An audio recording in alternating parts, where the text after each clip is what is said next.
আসসালামু আলাইকুম ওয়া রাহমাতুল্লাহ।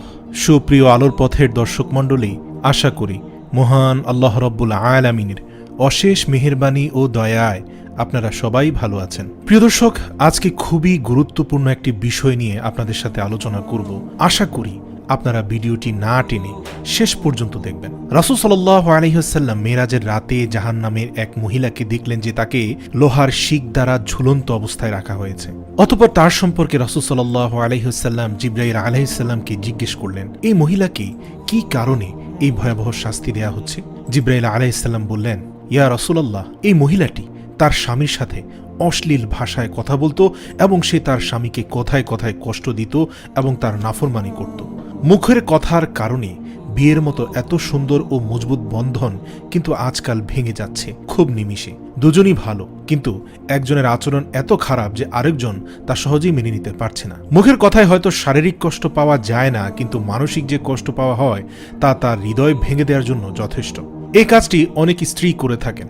মাঝে মাঝে স্ত্রীরা এমন কথা বলে বসেন যার কারণে নিজের অজান্তেই স্বামীর মনে অনেক কষ্ট দিয়ে থাকেন। তাই চলুন বন্ধুরা, আজকের ভিডিওতে আলোচনা করব যে 5টি কাজ বা কথা আপনি আপনার স্বামীকে ভুলেও কখনো বলবেন না। তাতে আপনার স্বামী বেশি কষ্ট পায়, আর যদি স্বামী কষ্ট পায় তাহলে সেই নারী কোশমিন কালেও জান্নাতে প্রবেশ করবে না।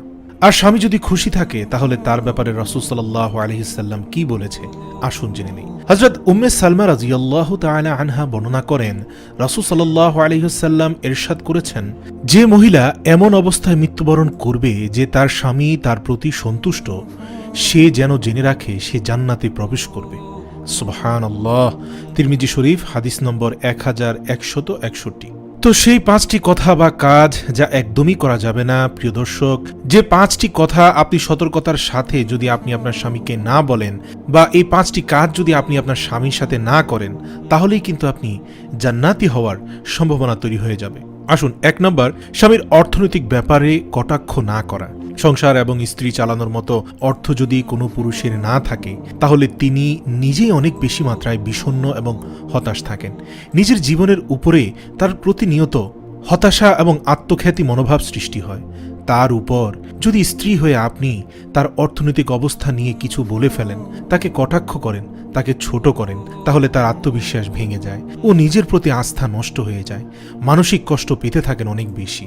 2 নম্বর, অন্য কারোর সামনে স্বামীর কোনো কিছুকে নিয়ে মজা না করা, তাকে কারো কাছে ছোট না করা। পুরুষরা এই কাজটি একেবারেই পছন্দ করে না, বরং এই কাজের কারণে অনেক বেশি কষ্ট পেয়ে থাকেন। স্ত্রী যত কাছের মানুষের কাছেই হোক না কেন, স্বামীর কোনো বিষয় নিয়ে যদি মজা করেন তখন তা অনেক সময় মজার পর্যায়ে থাকে না, তখন সেই বিষয়ে অন্তরে অনেক আঘাত পেয়ে যায় এবং এই ব্যাপারটা নিয়ে নিজেকে ছোট ভাবতে থাকেন এবং অনেক স্বামী মনে মনে তার স্ত্রীকে লানত করেন। তাই এই কাজটি করে আপনি মজা পেলেও আপনার অজান্তে আপনার স্বামী অনেক কষ্ট পায়।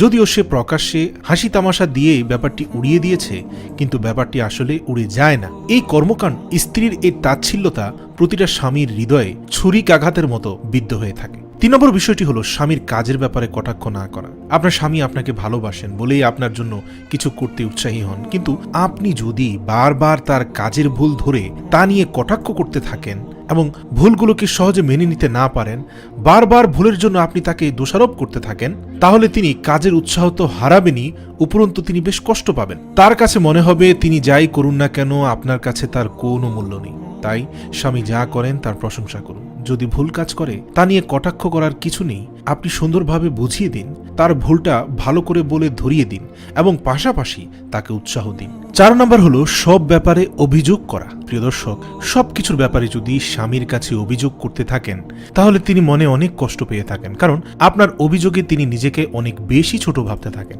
তাই তার কাছে খুঁটিনাটি ছোটখাটো সব বিষয়ে অভিযোগ করা থেকে বিরত থাকুন।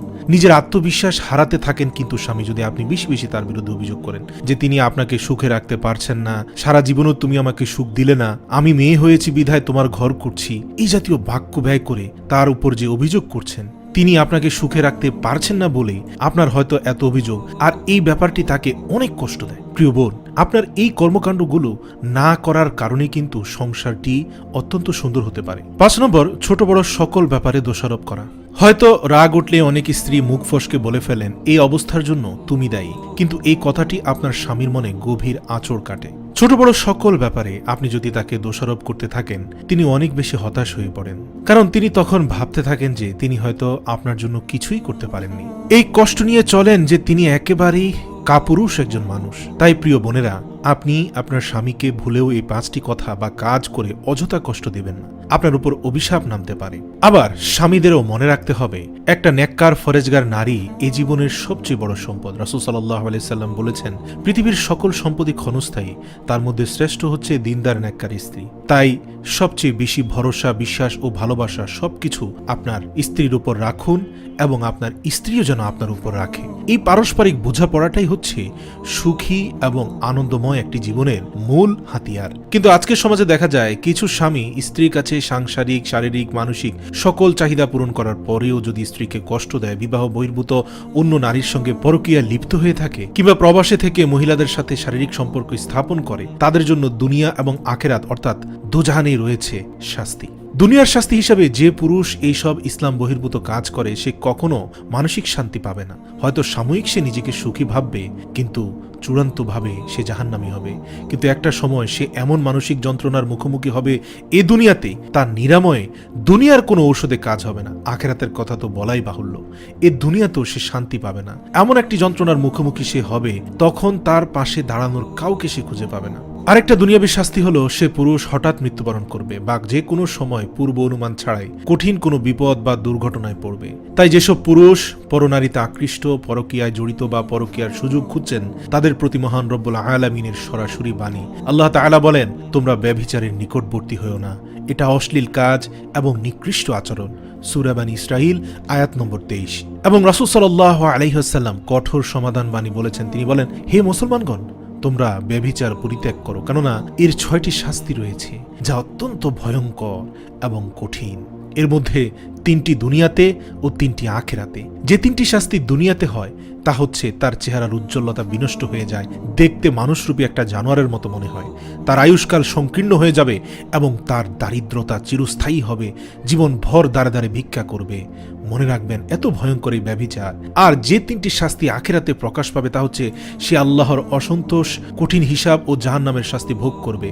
বাইহাকি হাদিস নম্বর 564। হযরত সাহল ইবনে সাদ রাদিয়াল্লাহু তাআলা আনহু থেকে বর্ণিত, রাসূলুল্লাহ সাল্লাল্লাহু আলাইহি ওয়াসাল্লাম বলেন, যে ব্যক্তি মুখ ও লজ্জাস্থানের হেফাজতের জামিনদার হবে, আমি তার বেহেশতের জামিনদার হব। সুবহানাল্লাহ। বুখারী 7658।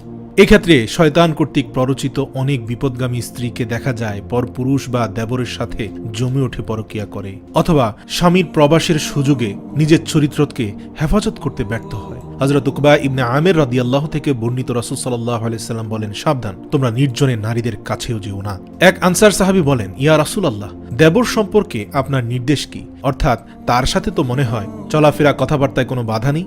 নবীজি সাল্লাল্লাহু আলাইহি সাল্লাম বললেন, দেবর তো মৃত্যুর সমতুল্য।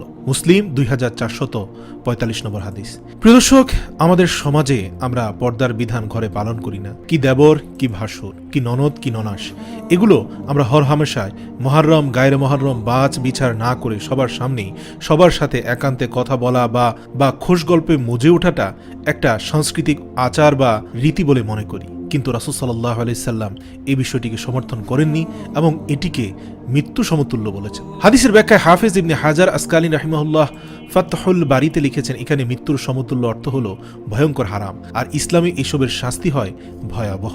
এসবের শাস্তি হিসেবে রজম ও দর্রার নির্দেশ এসেছে হাদিসে, যাতে কোনো নারী ও পুরুষ যেন এ ধরনের ভয়াবহ কর্মে লিপ্ত না হয়। প্রিয় দর্শক, একবার চিন্তা করে দেখুন, আমাদের দেশে ইসলামিক শাস্তি বা সাজার বিধিবিধান জারি নেই বলে জীবনভর অনেক ভাই এবং বোনেরা ব্যভিচারের বশবর্তী হয়েও একবার চিন্তা করে দেখুন যে কতবার তার এই শাস্তির মুখোমুখি হতে হতো। কিন্তু হতাশ হবেন না, আল্লাহ গফুরুর রহিম, নিঃসন্দেহে আল্লাহ রহমান রহিম এবং তিনি ক্ষমাশীল। এখনো যদি নিজের পাপের সম্পর্কে আপনার বোধোদয় হয়, তাহলে আজই 2 রাকাত সালাত আদায় করে রব্বি করিমের দরবারে সেজদায় লুটিয়ে পড়ে ক্ষমা প্রার্থনা করুন, 2 হাত তুলেও ক্ষমা চান। নিঃসন্দেহে আল্লাহ ক্ষমা করে দিবেন এবং প্রতিজ্ঞা করুন, জীবনভর আর কখনো ব্যভিচারের কাছাকাছিও যাবেন না। আর যে সকল বোনেরা পুরো ভিডিওটি দেখেছেন, অনুরোধ করব আপনারা আপনাদের স্বামীর প্রতি সহায় এবং ভালোবাসা পরায়ণ হন, এবং যে সকল ভাইরা এই ভিডিওটি দেখছেন তাদের প্রতি অনুরোধ করব স্ত্রীর প্রতি নমনীয় হন এবং তার সাথে সুন্দর আচরণ করুন। আমরা চাই আমাদের প্রতিটি পরিবার হোক হযরত আলী এবং ফাতিমা রাদিয়াল্লাহু তাআলা আনহার পরিবারের মতো। আমরা চাই আমাদের পরিবারে সেরকম রোম্যান্স এবং ভালোবাসা থাকুক যেমনটি আল্লাহর রাসূল মা আয়েশার সাথে করেছেন। হে আল্লাহ, এই বাংলার জমিনের প্রত্যেকটি মুসলমান ভাই এবং বোনের পারিবারিক জীবনকে করে তুলুন সুন্দর এবং শান্তিময়, এবং আমাদের জঘন্য পাপাচার, পরকিয়া এবং ব্যভিচারের হাত থেকে রক্ষা করুন। আমা তৌফিক ইল্লা বিল্লাহ।